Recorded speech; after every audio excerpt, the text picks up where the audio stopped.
संजीमार Ibn Ziyad Quran पेश हुआ।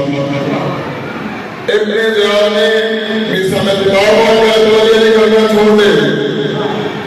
मिसा में दिमाग क्या कमीना मैं कुरान पढ़ना छोड़ देगा।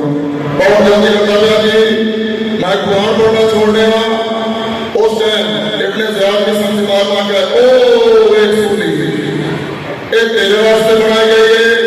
सूली का नाम ही आया मिसा संजीमार में आके पढ़ के आता है तेरी सूली तो मैं डरना नहीं।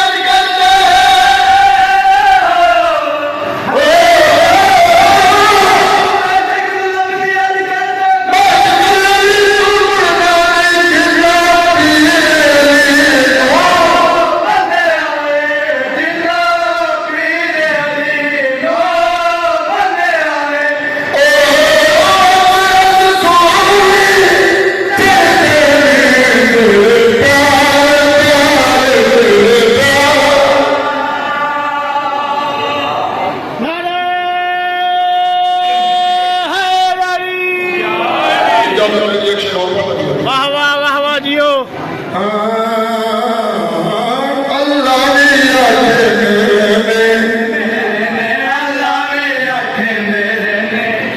चाचा जी एक सवाल पैदा होगा कि अल्लाह कैसे मानता है।